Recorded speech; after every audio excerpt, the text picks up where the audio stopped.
Hi, my name is Alex and this workshop is brought to you by Ethical Health Solutions, where healthcare solutions are ethically crafted. Hey, we are now in part 6 of Exploring Healthcare Ethics, a workshop for healthcare professionals. Today, we'll explore the ethical considerations surrounding end-of-life decision-making, including advanced care planning, palliative care, and euthanasia. This complex and sensitive topic touches on various aspects of medicine, law, philosophy, and personal values.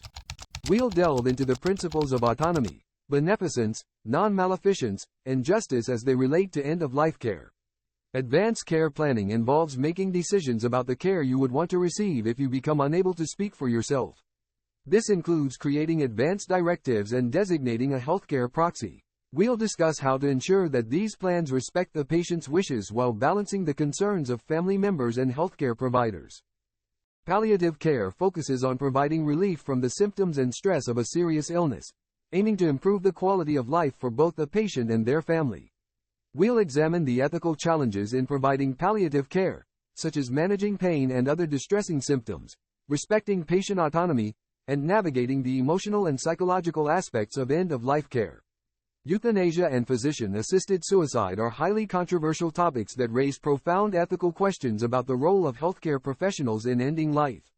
We'll explore the arguments for and against these practices, considering the perspectives of different cultures, religions, and legal frameworks.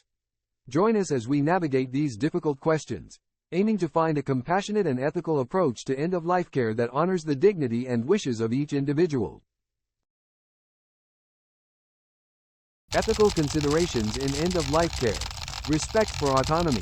Respect for autonomy is a fundamental principle in medical ethics that emphasizes the right of patients to make informed decisions about their own health care. In the context of end-of-life care, this means that patients have the right to make informed decisions. Patients should be fully informed about their medical condition, treatment options, and the likely outcomes of those treatments. Refuse or discontinue treatments. Patients can choose to refuse life-sustaining treatments, such as mechanical ventilation, feeding tubes, or resuscitation efforts, if they feel these interventions do not align with their values or desired quality of life. Advanced directives. Patients can create legal documents, such as living wills or durable powers of attorney for healthcare, to outline their wishes and designate a surrogate decision-maker in case they become unable to communicate their preferences. Beneficence and non-maleficence. Beneficence and non-maleficence are two core ethical principles that often need to be balanced in end-of-life care. Beneficence. This principle obligates healthcare providers to act in the best interest of the patient by providing care that aims to benefit them. In end-of-life care, this might include efforts to alleviate pain, manage symptoms, and provide emotional support. Non-maleficence. This principle requires healthcare providers to avoid causing harm to patients. In the context of end-of-life care, this could mean avoiding overly aggressive treatments that may prolong suffering or decrease the quality of life. Providers must carefully consider the potential benefits and burdens of any treatment option, striving to minimize harm while maximizing comfort and dignity. Justice. Justice in healthcare entails fairness in the distribution of resources and the provision of care. In end-of-life care, this principle emphasizes equitable access, ensuring that all patients, regardless of their socioeconomic status, race, ethnicity, or geographical location, have access to high-quality end-of-life and palliative care services. Fair allocation of resources. Balancing the needs of individual patients with the broader needs of society, particularly in the allocation of limited healthcare resources.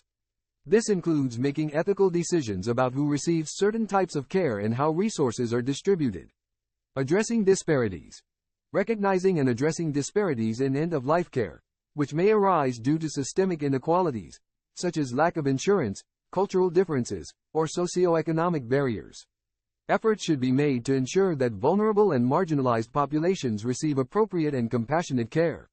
These ethical considerations are crucial for guiding healthcare providers, patients, and families through the difficult decisions that often accompany the end of life. By respecting autonomy, balancing beneficence and non-maleficence, and ensuring justice, healthcare professionals can support dignified and compassionate end-of-life care that honors the values and wishes of each patient. Advanced care planning. Definition. Advanced care planning is a process that involves ongoing discussions between patients, their families, and healthcare providers about preferences for end-of-life care. This planning includes goals. Determining what patients hope to achieve with their care, such as prolonging life, maintaining a certain quality of life, or focusing on comfort and pain relief. Values. Understanding what matters most to the patient, including personal, cultural, or religious beliefs that might influence their care preferences. Treatment preferences. Specifying which medical interventions the patient would or would not want, such as resuscitation, mechanical ventilation, feeding tubes, or palliative sedation. Importance. Advanced care planning is crucial for several reasons. Promotes patient autonomy. Ensures that patients have control over their healthcare decisions. Allows patients to make informed choices about their care based on their values and preferences.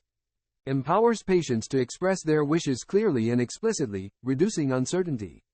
Facilitates shared decision-making. Encourages open communication between patients, families, and healthcare providers.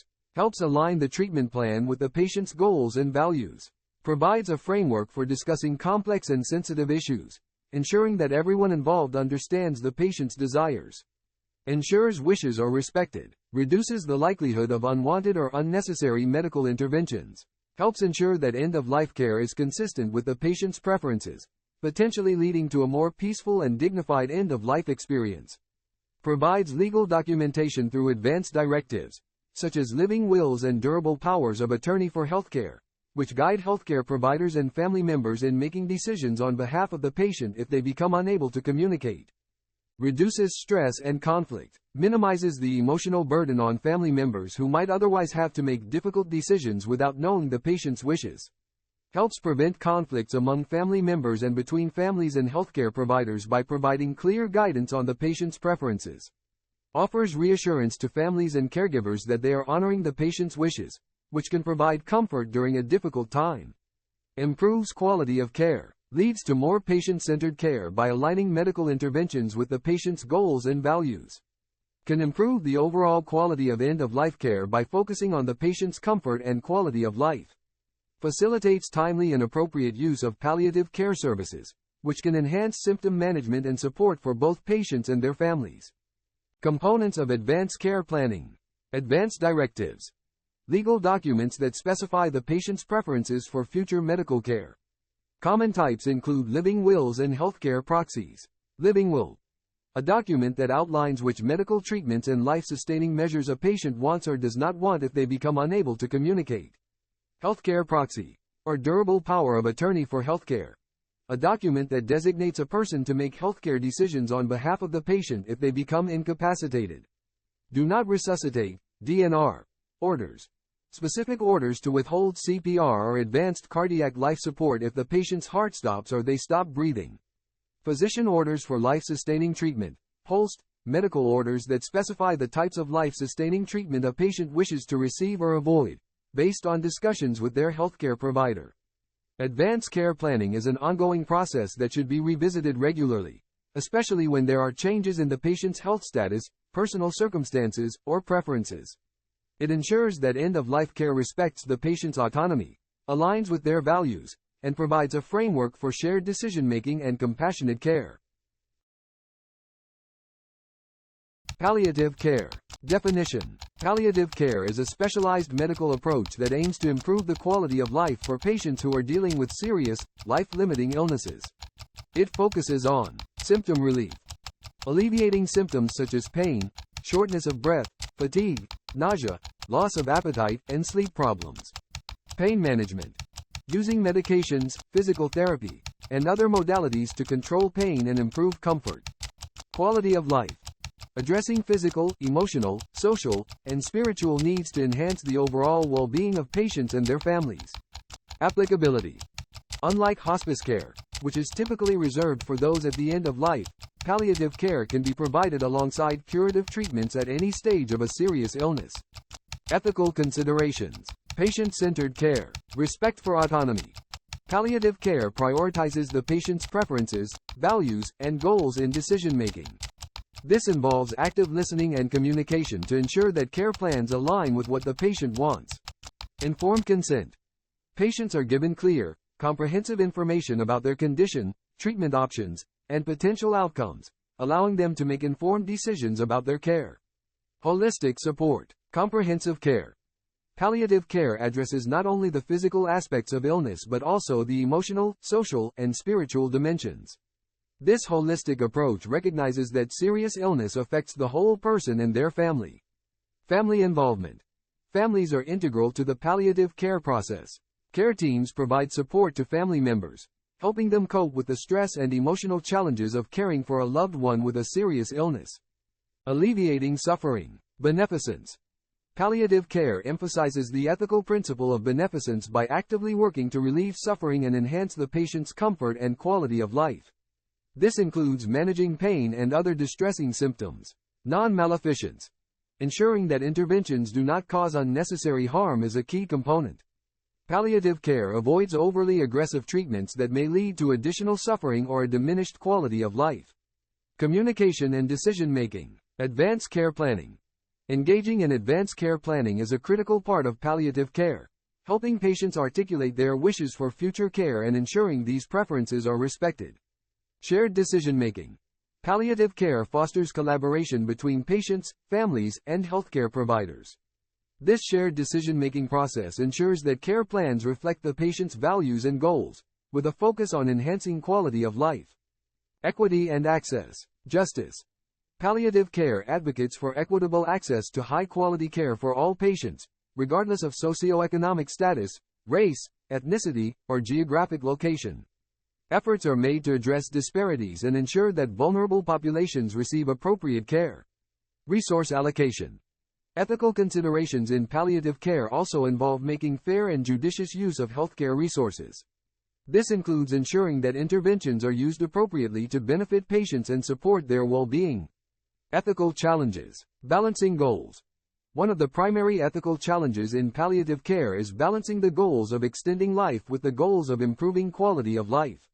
This often involves difficult decisions about when to continue aggressive treatments versus when to focus solely on comfort and symptom management. End-of-life decisions. Navigating decisions about end-of-life care, including the use of do not resuscitate, DNR, orders, withdrawing life-sustaining treatments, and discussing the potential for hospice care, requires sensitivity and a deep respect for the patient's wishes and values. Palliative care is an essential component of the healthcare system, providing compassionate and comprehensive support to patients and families facing serious illness. By emphasizing patient-centered care, holistic support, and the ethical obligation to alleviate suffering, palliative care aims to improve the quality of life for patients, ensuring their dignity and comfort throughout their illness. Euthanasia. Definition. Euthanasia is the practice of intentionally ending the life of a patient, typically by a healthcare provider, to relieve intractable suffering. There are different types of euthanasia. Voluntary euthanasia, carried out at the request of a fully informed and competent patient. Involuntary euthanasia, conducted without the explicit consent of the patient, often because the patient is unable to give consent. Active euthanasia involves taking specific steps to cause the patient's death, such as administering a lethal injection. Passive euthanasia involves withdrawing or withholding life-sustaining treatments, allowing the patient to die naturally. Ethical debate. Euthanasia is one of the most controversial and ethically complex issues in healthcare. The debate involves several key ethical principles. Autonomy. Patients' right to choose. Proponents argue that individuals have the right to make autonomous decisions about their own bodies and lives, including the decision to end their suffering through euthanasia. Informed consent. For euthanasia to be ethically acceptable, it must be based on the patient's informed and voluntary request. Ensuring that the patient fully understands their condition, prognosis, and alternative options is crucial. Beneficence. Relief of suffering. Supporters of euthanasia argue that it is a compassionate response to unbearable suffering, providing a means to end pain and distress when no other options are effective. Quality of life. The principle of beneficence suggests that if a patient's quality of life is irreversibly diminished, euthanasia can be a way to honor the goal of improving overall well-being, even if it means ending life. Non-maleficence. Do no harm. Critics of euthanasia argue that intentionally ending a life violates the principle of non-maleficence, which obligates healthcare providers to avoid causing harm. They contend that taking an active role in ending a life, even with the intent to relieve suffering, constitutes harm.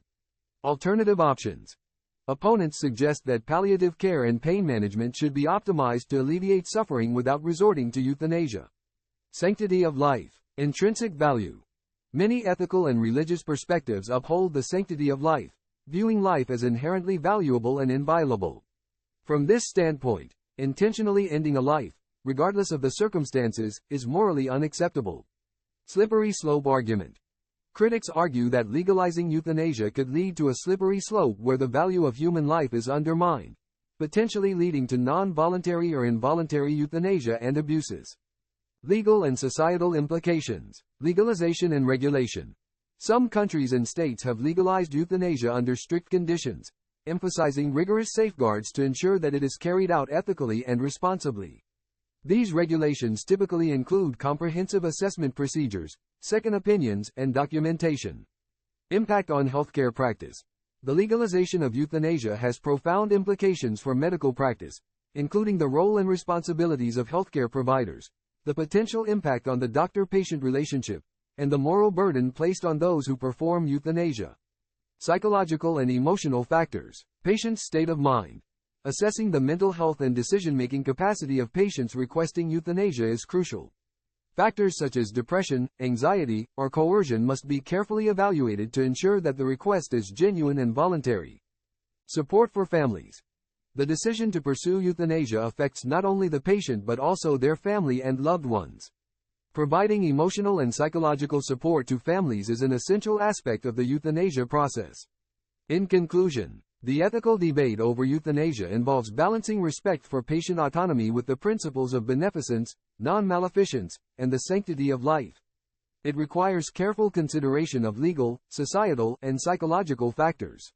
While some advocate for euthanasia as a compassionate response to suffering, others emphasize the need for alternative approaches, such as palliative care, to uphold the ethical obligations of healthcare providers. The ongoing dialogue around euthanasia highlights the complexity of end-of-life care and the need for thoughtful, nuanced approaches to these deeply personal and moral issues. Now that we know all those ethical considerations, let's apply it to these cases. The first case study example is Advanced Directives. Scenario. A patient with a terminal illness has completed an advance directive expressing their wish to forego life-sustaining treatment in the event of incapacitation. Ethical consideration. Respecting the patient's autonomy and honoring their advance directive, while ensuring that the patient's best interests are upheld. I will give everyone a few moments to think about possible considerations to apply.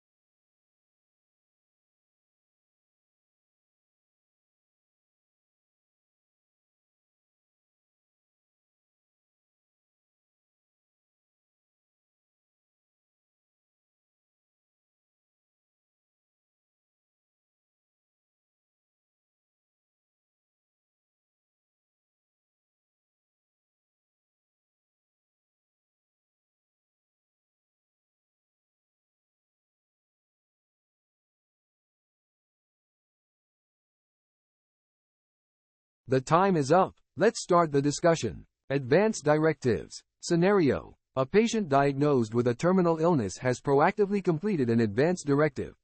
In this document, the patient has clearly stated their wish to forego life-sustaining treatments, such as mechanical ventilation or resuscitation, if they become incapacitated and unable to make decisions. Ethical considerations. Respecting autonomy. Patient's wishes. The primary ethical consideration is to respect the patient's autonomy by honoring their advance directive.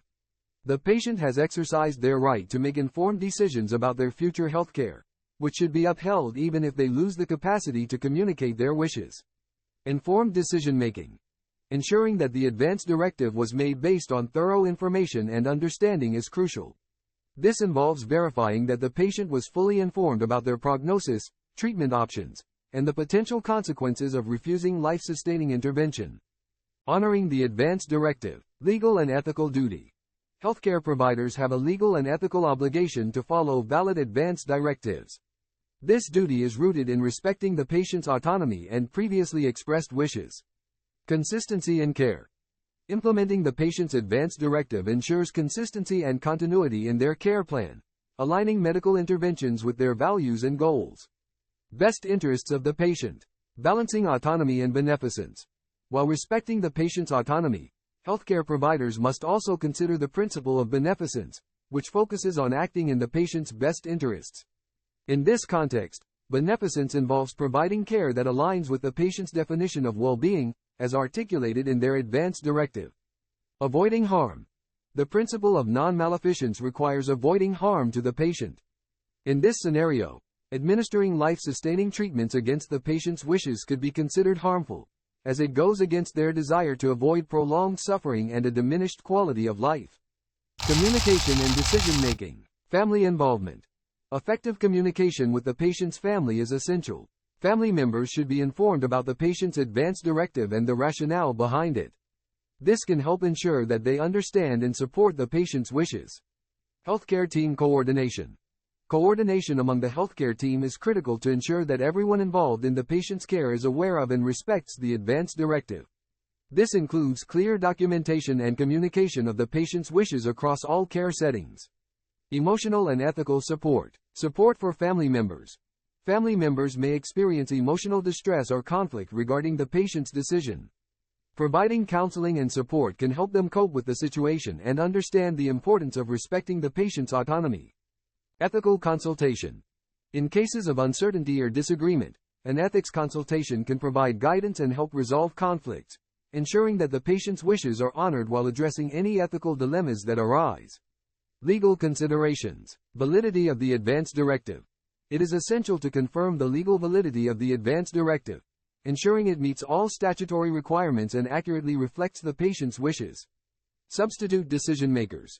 If the advance directive appoints a healthcare proxy or durable power of attorney, the designated person must be involved in decision-making, acting in accordance with the patient's expressed preferences.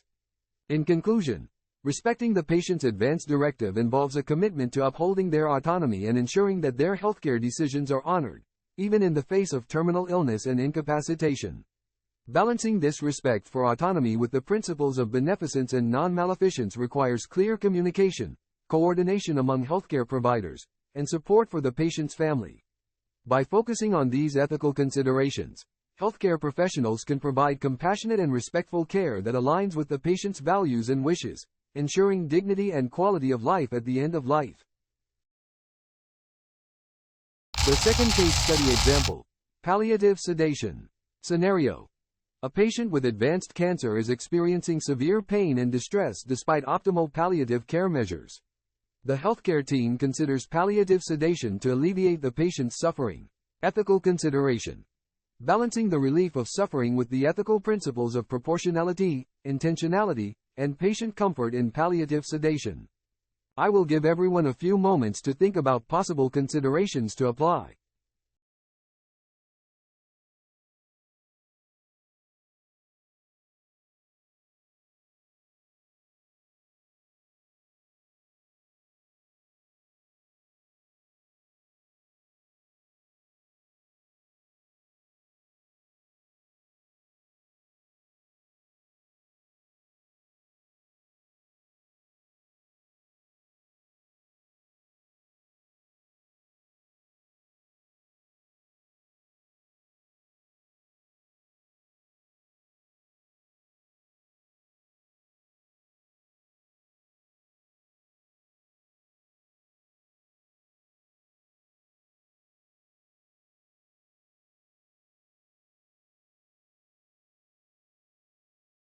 The time is up. Let's start the discussion.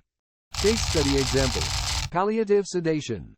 Scenario. A patient with advanced cancer is experiencing severe, intractable pain and distress despite optimal palliative care measures, including medications, therapies, and other interventions.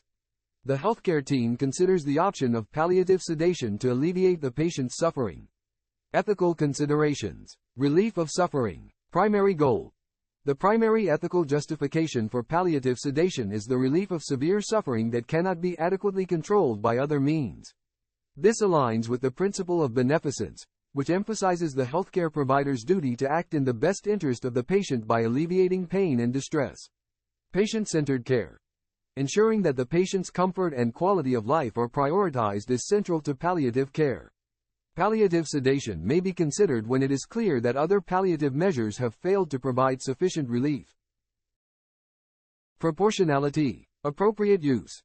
The principle of proportionality requires that the intensity and duration of sedation be proportionate to the level of suffering experienced by the patient. This means using the minimal level of sedation necessary to achieve adequate symptom control. Monitoring and adjustment. Continuous monitoring of the patient's response to sedation is essential to adjust the dosage appropriately and avoid over-sedation. The goal is to achieve comfort without unnecessarily compromising consciousness more than required. Intentionality. Intent versus outcome. The ethical distinction between palliative sedation and euthanasia lies in the intent. Palliative sedation is intended to relieve suffering by reducing consciousness, not to hasten death. The principle of double effect may apply, where an action, sedation, has both a positive effect, pain relief, and a potential negative effect, possible life shortening, but the primary intent is symptom relief. Clear communication. Healthcare providers must communicate clearly with the patient, if possible, their family, and the healthcare team about the intent and expected outcomes of palliative sedation. This transparency helps ensure that all parties understand that the primary goal is comfort, not the acceleration of death. Patient comfort and dignity. Holistic support. Palliative sedation should be part of a comprehensive care plan that addresses not only physical symptoms but also emotional, spiritual, and psychological needs. Providing holistic support helps maintain the patient's dignity and overall well-being. Family involvement. Involving the patient's family in discussions about palliative sedation is crucial. They need to understand the rationale, process, and expected outcomes, and receive emotional support throughout the decision-making and implementation process. Ethical and legal considerations. Informed consent. Obtaining informed consent from the patient or their designated healthcare proxy is essential. This involves explaining the procedure, its purpose, potential risks, and alternatives. Ethical guidelines and policies. Healthcare providers should follow established ethical guidelines and institutional policies regarding palliative sedation to ensure that it is used appropriately and ethically. Prognosis and timing. End-of-life context. Palliative sedation is typically considered in the context of end-of-life care, where the patient is nearing the end of life and suffering from refractory symptoms. The timing of initiating palliative sedation should be carefully considered to align with the patient's condition and goals of care. Alternative measures. Before opting for palliative sedation, all other palliative measures should be exhausted. This includes optimizing pain management, psychological support, and other interventions. Conclusion. Palliative sedation is an ethically complex intervention used to alleviate severe suffering in patients with refractory symptoms. Balancing the relief of suffering with the principles of proportionality, intentionality, and patient comfort is critical. By ensuring that the intent is to relieve suffering, using the minimum effective dose, involving the patient and family in decision-making, and providing comprehensive support, healthcare providers can ethically navigate the challenges of palliative sedation, ultimately enhancing the quality of life and dignity for patients at the end of life. This is the third case, assisted suicide. Scenario. A terminally ill patient expresses a desire to end their life to avoid prolonged suffering. The patient requests assistance from their healthcare provider to obtain lethal medication. Ethical debate. Exploring the ethical complexities of assisted suicide, including autonomy, beneficence, non-maleficence, and the potential for abuse or coercion. I will give everyone a few moments to think about possible considerations to apply.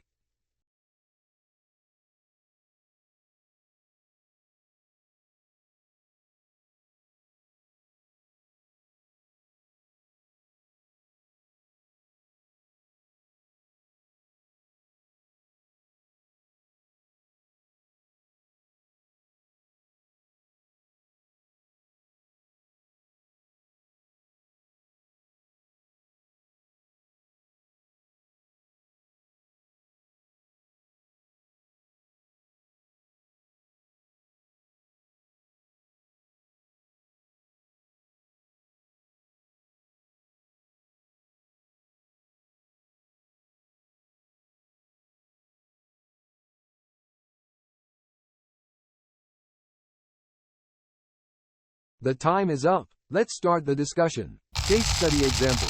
Assisted suicide. Scenario. A terminally ill patient, facing unbearable suffering and a prognosis of limited life expectancy, expresses a clear and persistent desire to end their life. The patient requests assistance from their healthcare provider to obtain lethal medication, which they intend to use to end their suffering on their own terms.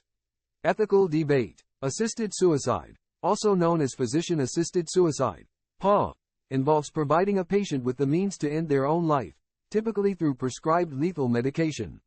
This scenario raises several complex ethical issues.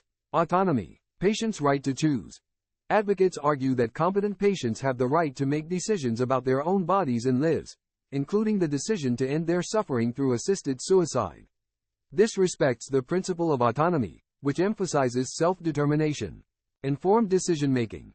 Ensuring that the patient is fully informed about their condition, prognosis, and all available options, including palliative care, is crucial. The patient's decision should be free from coercion, fully voluntary, and based on a clear understanding of the consequences. Beneficence. Relief of suffering. Supporters of assisted suicide argue that it can be an act of compassion, relieving patients from intolerable pain and suffering that cannot be alleviated by other means. This aligns with the principle of beneficence, which emphasizes promoting the well-being of the patient. Quality of life. For some patients, assisted suicide may be seen as a way to maintain dignity and control over the circumstances of their death, thereby enhancing their perceived quality of life in their final moments. Non-maleficence. Do no harm. Opponents argue that assisting in a patient's death violates the principle of non-maleficence, which obligates healthcare providers to avoid causing harm. Intentionally providing the means for death can be seen as an act of harm, regardless of the patient's suffering. Alternative measures. Critics emphasize that comprehensive palliative care and psychological support should be pursued to relieve suffering without resorting to assisted suicide. The focus should be on improving the patient's quality of life through all available means. Potential for abuse or coercion. Vulnerability. There is a concern that vulnerable patients, such as those who are elderly, disabled, or socioeconomically disadvantaged, may feel pressured to choose assisted suicide, either directly or indirectly, due to feelings of being a burden or due to subtle coercion from family or society. Safeguards and regulations. Strict safeguards and regulations are necessary to ensure that assisted suicide is performed ethically and to prevent potential abuses. This includes thorough assessment of the patient's mental state, voluntary and informed consent, second opinions, and oversight mechanisms. Sanctity of life. Intrinsic value. Many ethical and religious perspectives hold that life has intrinsic value and that taking a life, even with consent, is morally wrong. From this viewpoint, assisted suicide undermines the sanctity of life. Slippery slope argument. There is a fear that legalizing assisted suicide could lead to a slippery slope, where the value of life is increasingly undermined, potentially leading to non-voluntary or involuntary euthanasia and broader societal acceptance of ending lives under less clear-cut circumstances. Legal and societal implications. Legality. The legality of assisted suicide varies widely by jurisdiction. Where it is legal, it is typically governed by strict laws that aim to protect patient autonomy while preventing misuse. In places where it is illegal, healthcare providers face legal and professional consequences for participating in assisted suicide. Impact on medical practice. The role of healthcare providers in assisted suicide can fundamentally alter the patient-provider relationship, raising questions about the responsibilities and boundaries of medical ethics. It requires careful consideration of the moral burden placed on providers who may be asked to assist in ending a life. In conclusion, assisted suicide presents profound ethical complexities involving the principles of autonomy, beneficence, non-maleficence, and the potential for abuse or coercion.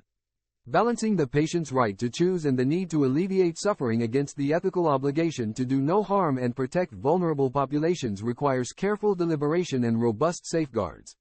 This debate underscores the importance of comprehensive palliative care, informed consent, and ethical guidelines to navigate the moral challenges associated with assisted suicide, ensuring that decisions respect the dignity and well-being of terminally ill patients.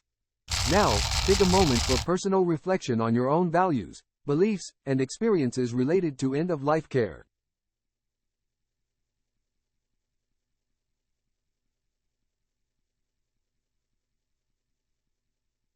Consider how your values may influence your approach to end-of-life decision-making as a healthcare provider or caregiver.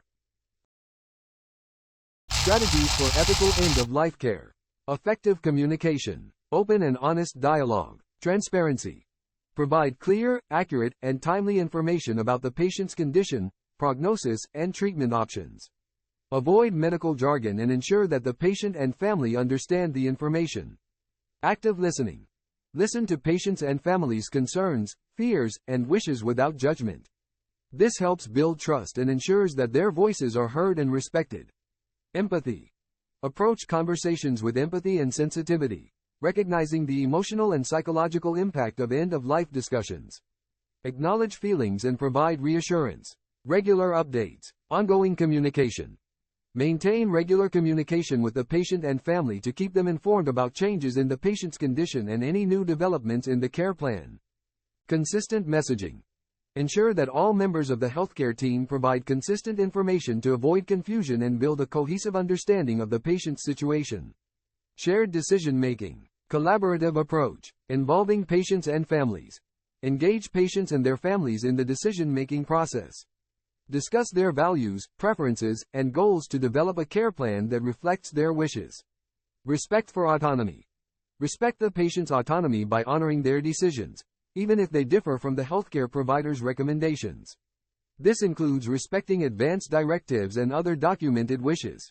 Individualized care plans. Personalized care. Develop care plans that are tailored to the unique needs and preferences of each patient. This may include specific treatments, comfort measures, and support services. Interdisciplinary teams. Utilize an interdisciplinary team approach to ensure that all aspects of the patient's care are addressed, including medical, nursing, social, and spiritual needs. Compassionate support. Holistic care. Emotional support. Provide emotional support to patients and families, helping them cope with the stress, anxiety, and grief associated with end-of-life care. This may include counseling, support groups, and therapeutic interventions. Spiritual care. Offer spiritual support, recognizing the importance of spirituality and religious beliefs in the end-of-life experience. This may involve chaplain services, spiritual counseling, or facilitating religious rituals. Psychosocial care. Psychosocial needs. Address the psychosocial needs of patients and families, such as social support, financial concerns, and caregiving burdens. Social workers and counselors can play a key role in providing this support. Quality of life. Focus on enhancing the patient's quality of life by managing symptoms, providing comfort measures, and promoting a sense of dignity and peace. Implementation of ethical strategies. Education and training. Training programs. Provide ongoing education and training for healthcare providers on effective communication, shared decision-making, and compassionate care. This ensures that providers have the skills and knowledge to deliver ethical end-of-life care. Ethics consultation. Utilize ethics consultation services to address complex ethical dilemmas and provide guidance on best practices in end-of-life care. Institutional support. Policies and protocols. Develop and implement institutional policies and protocols that support ethical end-of-life care practices. This includes guidelines for advanced care planning, palliative sedation, and decision-making processes. Supportive environment. Create a supportive environment for healthcare providers, recognizing the emotional and ethical challenges they face in end-of-life care. This includes providing access to debriefing sessions, peer support, and mental health resources. Thus, implementing strategies for ethical end-of-life care involves effective communication, shared decision-making, and compassionate support. By engaging in open and empathetic dialogue, collaborating with patients and families to create individualized care plans, and providing holistic support, healthcare providers can ensure that end-of-life care is respectful, dignified, and aligned with the patient's values and wishes. Ongoing education, institutional support, and a commitment to ethical principles are essential for delivering high-quality end-of-life care. To conclude this part of the workshop, end-of-life care necessitates a delicate balance between addressing patients' physical needs and honoring their emotional and spiritual well-being. This entails navigating complex ethical dilemmas with empathy and integrity while safeguarding patient autonomy. By proactively engaging in advanced care planning discussions, healthcare providers can empower patients to articulate their preferences and ensure that their wishes are respected during critical decision-making moments. Additionally, By delivering compassionate end-of-life care that addresses not only physical symptoms but also emotional and spiritual needs, healthcare providers can help preserve patients' dignity and enhance their quality of life as they approach the end-of-life journey. This is where this part ends. Please proceed to the next part and don't forget to share your thoughts with us. Leave a comment below or send us an email at info@ethical-healthsolutions.com with the subject line, feedback. Thank you. Alright, don't forget to subscribe and hit the bell.